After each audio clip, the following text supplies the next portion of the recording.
Assalamualaikum warahmatullahi wabarakatuh. Nama saya Asna Umi Rohmah, NIM T 2019-1076, Prodi PAI, kelas A2. Saya akan melanjutkan bab 11, yaitu tentang peranan konselor dalam pelaksanaan bimbingan. Menurut Virginia Satir, bahwa karakteristik konselor yaitu sehubungan dengan pribadinya yang membuat konseling tersebut berjalan secara efektif. Nah, karakteristik itu yang pertama, resource person. Artinya, konselor adalah orang yang banyak mempunyai informasi dan senang memberikan serta menjelaskan informasinya. Yang kedua, model of communication, yaitu baik dalam berkomunikasi, mampu menjadi pendengar yang baik, dan komunikator yang terampil. Sedangkan menurut Jay Haley mengemukakan bahwa kualitas pribadi konselor yaitu yang pertama, fleksibilitas, yaitu mampu mengubah pandangan secara realistik dan bukan mengubah kenyataan. Yang kedua, tidak memaksakan pendapat dan juga mau mendengarkan dengan sabar terhadap orang lain tersebut. Selanjutnya yaitu terdapat dua kemungkinan yang menjadi pembimbing di sekolah. Yang pertama, pembimbing di sekolah dipegang oleh orang yang khusus untuk dididik menjadi konselor. Jadi, merupakan tenaga khusus untuk mengerjakan pekerjaan itu tanpa menjabat pekerjaan yang lain. Ada juga kelebihan atau keuntungan. Yang pertama, adanya kemungkinan bagi pembimbing untuk memusatkan segala perhatiannya dan kemampuannya khusus pada soal bimbingan, terlepas dari kewajiban mengajar. Dengan demikian, bimbingan dan konseling akan berlangsung lebih sempurna.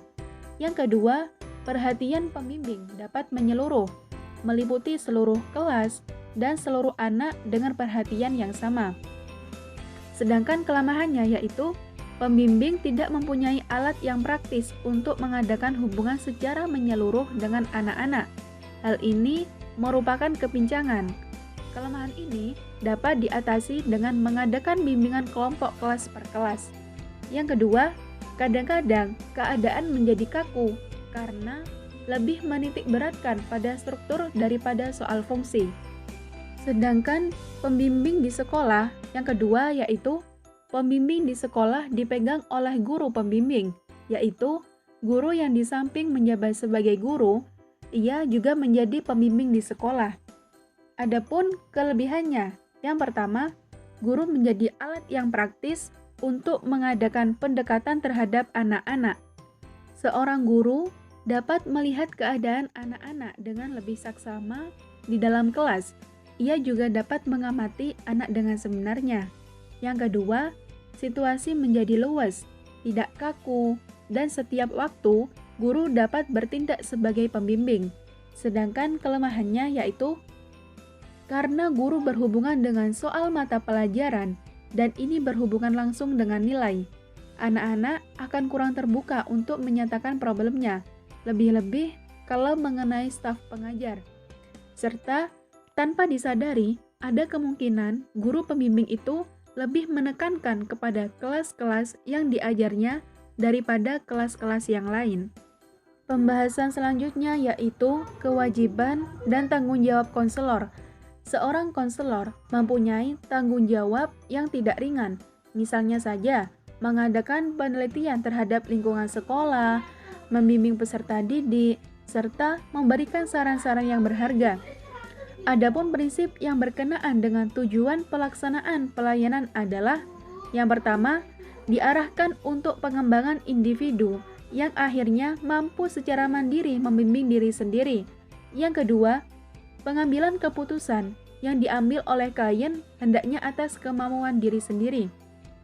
Yang ketiga, permasalahan individu dilayani oleh tenaga ahli atau profesional yang relevan dengan permasalahan individu.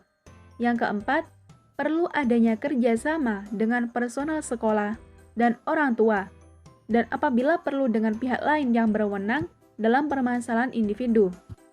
Menurut H.M. Umar dan Sartono, tanggung jawab seorang konselor atau guru BK di sekolah adalah membantu kepala sekolah beserta stafnya dalam menyelenggarakan kesejahteraan sekolah. Sehubungan dengan fungsi ini, seorang pembimbing mempunyai tugas-tugas tertentu. Yang pertama, mengadakan penelitian ataupun observasi terhadap situasi atau keadaan sekolah, baik mengenai peralatan, tenaga, penyelenggara, maupun aktivitas yang lainnya. Yang kedua, berdasarkan hasil penelitian atau observasi tersebut, guru BK berkewajiban untuk memberikan saran-saran ataupun pendapat kepada kepala sekolah ataupun staf pengajar lain demi kelancaran dan kebaikan sekolah. Yang ketiga, menyelenggarakan bimbingan terhadap anak-anak, baik yang bersifat preventif, preservatif, maupun yang bersifat korektif atau kuratif. Yang pertama, bimbingan yang bersifat preventif, yaitu dengan tujuan menjaga agar peserta didik tidak mengalami kesulitan-kesulitan, serta menghindarkan hal-hal yang tidak diinginkan. Hal ini dapat dilakukan dengan cara mengadakan papan bimbingan dan konseling untuk berita atau pedoman yang perlu mendapatkan perhatian dari anak-anak, serta dapat juga dilakukan dengan memberikan penjelasan atau ceramah yang dianggap penting, diantaranya yaitu cara belajar yang efisien. Dan juga dapat dilakukan dengan mengadakan diskusi dengan anak-anak secara kelompok atau perseorangan mengenai cita-cita ataupun kelanjutan studi, serta pemilihan jabatan kelak. Yang kedua, bimbingan yang bersifat preservatif, yaitu suatu usaha untuk menjaga keadaan yang telah baik agar tetap baik, dan jangan sampai keadaan yang telah baik menjadi tidak baik. Yang ketiga, bimbingan yang bersifat korektif, yaitu mengadakan konseling kepada anak-anak yang mengalami kesulitan yang tidak dapat dipecahkan sendiri, dengan cara membutuhkan pertolongan dari pihak lain. Nah, selain hal tersebut di atas, pembimbing dapat mengambil langkah-langkah lain yang dipandang perlu untuk kesejahteraan sekolah atas persetujuan kepala sekolah.